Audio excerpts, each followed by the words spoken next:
Eh, tu te rappelles? Attends, on va encore parler d'une adaptation? Oui. Une minute. Maintenant, je t'écoute. Tu te rappelles Jumanji?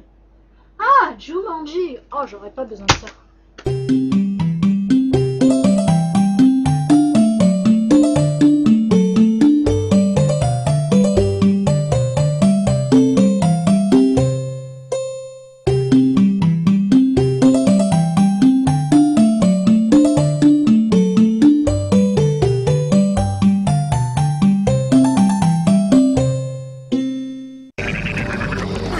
Tu te rappelles Jumanji, la série animée? Oui, c'est pas cette série où des enfants vont dans une réalité virtuelle commandée par une entité maléfique pour délivrer quelqu'un? Si, exactement. Jumanji. La série est adaptée du film, lui-même adapté d'un livre pour enfants. Comme dans le film, les héros sont Peter et Judy Shepard et Alan Parrish. Sauf que dans la série, Alan reste prisonnier du Jumanji tout du long, et ce sont les enfants qui doivent entrer à l'intérieur pour essayer de le délivrer. Le générique est parmi les meilleurs génériques instrumentaux de toute l'histoire du dessin animé.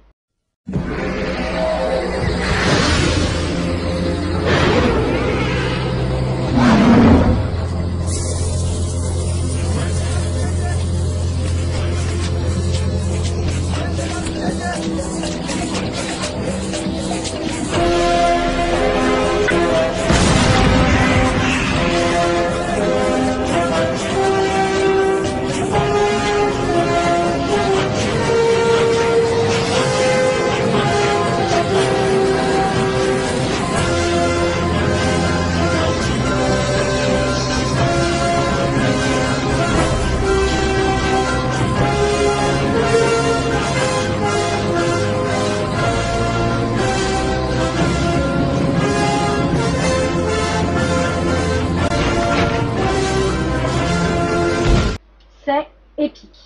Mais j'oublie pas que c'est tiré d'un film plutôt... Disons un film révolutionnaire techniquement pour son époque, mais dont la valeur artistique ne fait pas l'unanimité. C'est quoi Jumanji la série par rapport à Jumanji le film? Bah d'abord on voit comment c'est à l'intérieur du jeu. Et c'est comme dit Alan dans le film, c'est une jungle. Dans la jungle, terrible jungle, le lion est mort ce soir. Et les hommes tranquilles s'endorment, le lion est mort ce soir.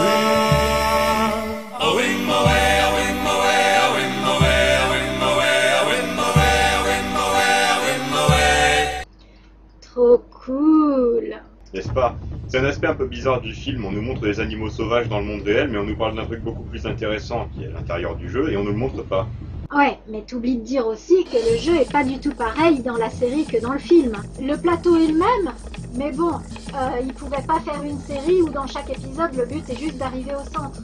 Donc comme les joueurs entrent dans le jeu, le plateau, ben... Et oui, c'est pour ça que la seule règle est la suivante. Jumanji donne un indice pour permettre aux joueurs de terminer la partie. En fait, le Jumanji donne une énigme et on finit la partie en la résolvant. C'est le seul moyen de sortir. Or voilà le truc. Alan a joué une fois quand il avait une dizaine d'années, mais il n'a pas lu son énigme et du coup il est coincé dans le jeu depuis 25 ans. Ça fait 23 ans, 5 mois, 2 semaines et 4 jours. C'est une raison un peu plus réglementaire que... Dans la jungle, tu attendras. Un 5 ou un 8 te délivrera. Peter et Judy ont pour intention de délivrer Alan, même si celui-ci ne croit pas au départ qu'on puisse le délivrer. Chaque épisode fait intervenir des éléments... Non! Des éléments, disais-je, susceptibles de le faire sortir du Jumanji, soit en l'aidant à résoudre son énigme, soit par des moyens détournés. Non! Ça y est, je crois que j'y suis, oui. Aïe! Eh, doucement, l'ami! Tu vois pas que je suis fragile?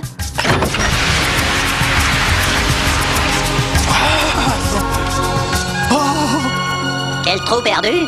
Ironiquement, il se trouve qu'Alan... Non!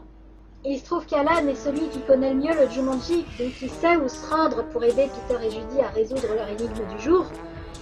Et comme il est l'adulte du groupe, il les protège des dangers du Jumanji. Mais par beaucoup d'aspects, on voit qu'il est resté un enfant. Énigme du jour, c'est le mot, puisqu'en fait chaque épisode est une petite histoire. Ouais. Mais... J'y peux rien, moi. Je veux dire... Où j'en étais? Ah oui, chaque épisode est donc une petite histoire avec son événement perturbateur, ses péripéties et son dénouement, dans un cadre général qui est « sauvons le prisonnier et jouons tant qu'on n'y est pas arrivé ». C'est mieux.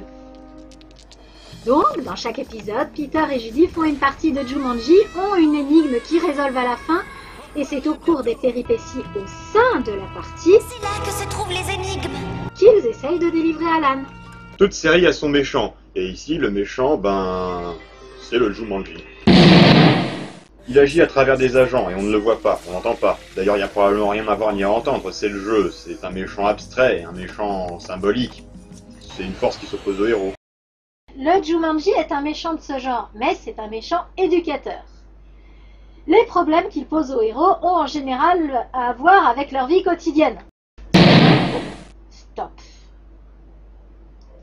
Leur vie quotidienne, donc, où ils vont à l'école, comme tous les enfants, ils vivent chez leur tante, ils sont visiblement orphelins comme dans le film, et comme tout le monde, ils ont des défauts. Cette fois-ci, on est cuit. Rectification, cette fois-ci, tu es cuit. Ce sont tes BD. Oh, dis donc, t'en as lu, toi aussi. Je te rappelle que l'autre fois, c'est moi qui les ai rangés. Et puis d'ailleurs, c'est très simple. C'est toujours moi qui suis de corvée. C'est comme ça depuis le jour de ta naissance. Ah oui. Et les problèmes qui se posent à eux dans le monde réel viennent en général d'un de ces défauts. Le Jumanji les aide donc à résoudre leurs problèmes en leur posant une énigme en rapport qui les oblige à corriger un travers de leur personnalité et à les rendre meilleurs en se débarrassant d'un défaut qui a provoqué l'intrigue. Le Jumanji a effectivement ce côté autodestructeur et prodigue les leçons du côté obscur, un peu à la manière de Dark Treya dans Les Chevaliers de l'Ancienne République 2. Mais encore, il y a des gens ici qui connaissent pas tes jeux vidéo. Bon. Il est comme Mortanus le nécromancien dans Legacy of Kain. Bon, c'est un méchant qui guide les héros sur leur voie, même si ça impliquera de se sacrifier à terme. En effet, les héros ont la ferme intention de détruire le jeu une fois que leur ami en sera délivré. Je veux dire que les héros ont la ferme intention de détruire le Jumanji une fois qu'ils auront réussi à en libérer Alan. Oui, c'est un personnage original, mais le Jumanji a quand même des côtés classiques. Comme tous les méchants, il a ses sbires. Ce sont... Les forces du mal. Non, les personnages du jeu. Et arrête avec tes références aux jeux vidéo. Ici, on parle de dessins animés. Oui. Il y a d'abord Von Pelt qui apparaît dans le film. C'est le chasseur d'hommes. C'est le seul avec qui on ne pourra jamais s'associer, même si certains essayent. Oh, les enfants. Alors, quand dites-vous, on s'amuse un peu avant de les tuer? Je voulais dire, voulez-vous tuer le temps avec moi en attendant qu'ils aient fini de s'amuser? Oui. Pas comme le professeur J.S. Ibsen qui a créé toutes les choses anormales dans le Jumanji. Il y a des choses normales dans le Jumanji? Oui. Si un jour vous jouez au Jumanji et que vous croisez un lion, c'est normal. Si le lion a des cornes, des ailes ou crache du feu, c'est que c'est une création d'Ibsen. Il parle... comme ça. Mon sous-marin ultra moderne, aux voleurs. Et tire une grande fierté de son travail pour le Jumanji. Les Verbalangs ne supportent pas la lumière. Tu n'étais pas au courant, Alan? Oh, ce sont de vilaines petites créatures, mais je ne suis pas peu fier d'elles, croyez-le bien. Et puis, il y a... Arsouille Slick. C'est le marchand du Jumanji, c'est lui qui possède tous les MacGuffins du jeu et les échange contre des trucs pas possibles. Alors, ça nous fera 4 cocotiers, 9 rayures de zèbre, un nid de dodo, une chèvre afghane et une douzaine de colibris. Bribri. À l'instar du Mirari, il te donne ce que tu lui demandes et pas ce dont tu as besoin. Il vend cher, du moins il le prétend, parce qu'en réalité il accepte à peu près n'importe quoi comme paiement. Bon, à dire vrai, j'hésite encore. Donnez-moi vos chaussures. Oh bah j'ai pas de rubis, mais j'ai quelques boules de gomme et un porte-bonheur. Et contrairement à Morchou dans Zelda, je sais, il fait crédit. Il a un air familier. Je sais ce que vous avez découvert, Alfred. Si on enlève le chapeau et qu'on change la coiffure... Le Joker. Il y a d'autres personnages. Par exemple, il y a un genre de squelette habillé en marquis et ce gars. Il y a d'autres personnages, mais ceux-là sont plus neutres. Les seuls autres humains qu'on voit dans le Jumanji sont un aventurier, des Amazones, enfin... Des Jumazones. Un autre chasseur et un pirate et son équipage. Mais sinon, il y a le peuple des sables, les Jumaki, les fourmis noires, les fourmis rouges... C'est sûrement le peuple de la boue. Ce sont des spécialistes des coups tordus. Une plume laissée par les terribles guerriers doudous. Oh non, non, pas les féroces Dados. Il se pourrait bien que votre tante ait été capturée par une des 476 tribus du Jumanji. Et les Manji.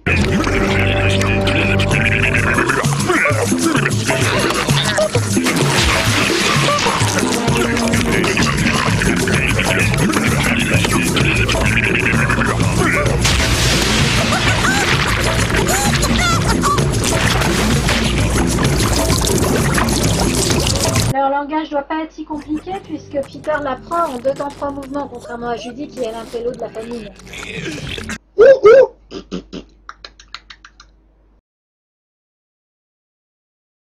Tous ces éléments donnent au jeu un caractère particulier. La plupart du temps, avec ces personnages, la confrontation directe n'est pas la bonne solution. Les joueurs doivent interagir avec eux de manière plus subtile. Pourquoi ils ont l'air bien lourdeaux pourtant? Ouais, mais ils sont invincibles, regarde.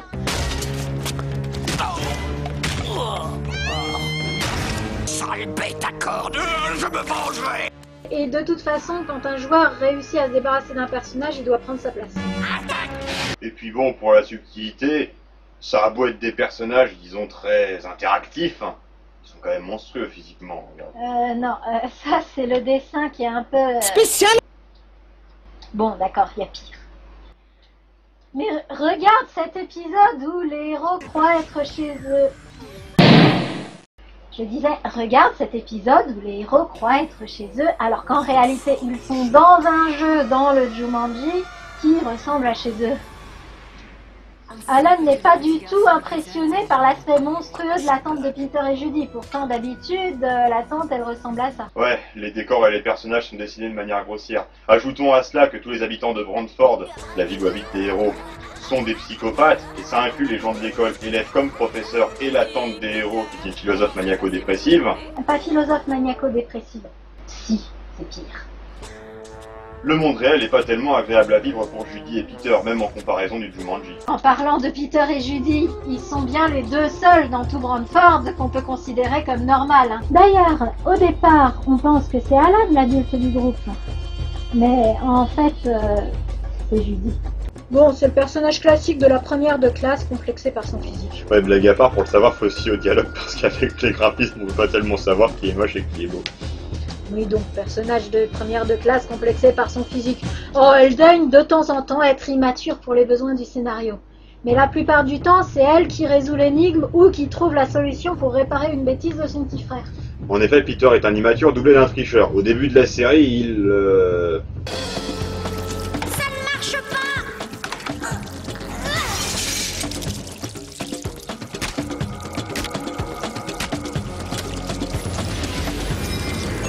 Et le Jumanji ne lui pardonnera jamais. Ce qui fait qu'à chaque fois que quelqu'un commet une faute envers le jeu, et même si c'est souvent Peter, c'est pas toujours Peter, c'est lui qui se retrouve transformé en animal. En singe, en putois, en tortue, en salamandre. Oui, mais les gens du monde réel l'aiment pas plus que le Jumanji.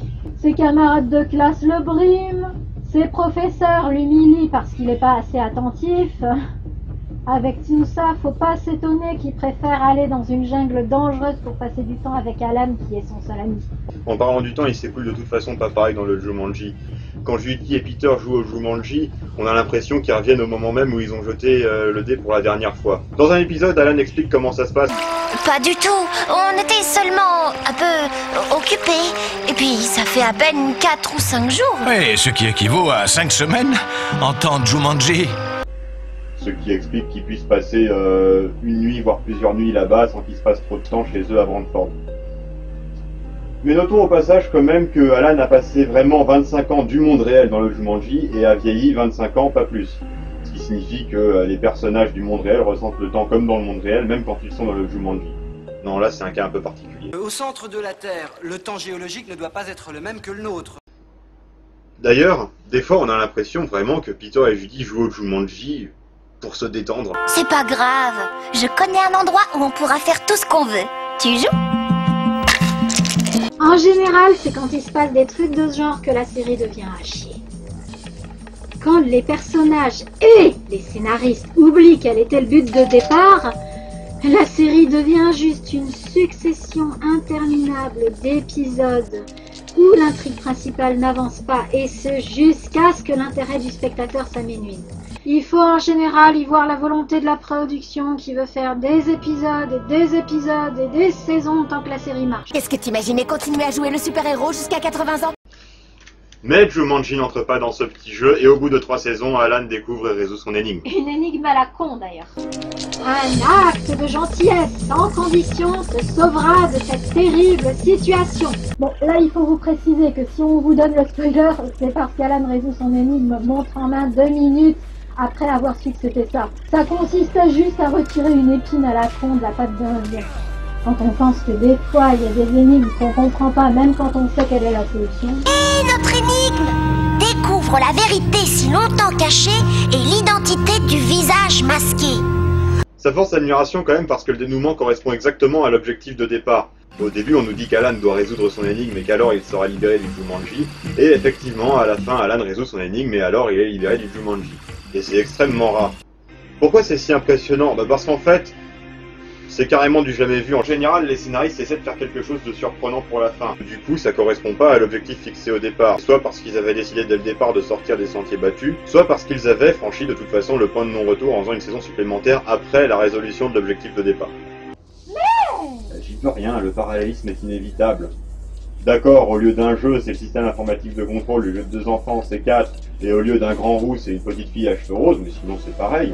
Dans les deux cas, le scénario se prête à ce qu'on change de genre à chaque épisode, et donc dans les deux, on a l'épisode à la Un jour sans fin, l'épisode où les héros échangent de corps, l'épisode où ils se croient dans le monde réel alors qu'ils ne sont pas dans le monde réel, et l'épisode rétrospectif qui est l'épisode de fin, sans compter que les deux séries se terminent par la même image de fin de série, à savoir, comment dire ça avec des mots, ça. Oui, bon, à peu près pareil, à un détail près. Oui, Jumanji c'est un quasi sans faute avec 2-3 épisodes bien pourris, mais surtout qui a compris qu'on ne faisait pas une saison supplémentaire après une fin fermée. On n'en parlera pas. Jumanji, c'est un film, c'est un livre, mais c'est aussi une série géniale qui mérite qu'on s'en souvienne. D'accord, 500 papa et Jumanji, marché conclu. Est-ce que l'un de vous a fait un 8 ou un 5? Moi, c'est John Smith. Oui, autrement dit, personne. Oh, t'inquiète pas pour moi, je sais y faire avec cette tête de prune oridée. Je chante sous la pluie. C'est parfait dans une histoire, il faut toujours des faire valoir. Vous eussiez dû par la tour grimper, vous aidant d'une corde nouée et m'enlever sur votre vaillant destrier. Puisque plus personne ne pourra jouer avec sans l'aider, adieu le Jumanji. Ne me confisque pas. Moi, Ashley A, je t'invite toi, Ashley S, à devenir notre sœur. J'ai récupéré ma boîte à crayons supersoniques, je peux y aller.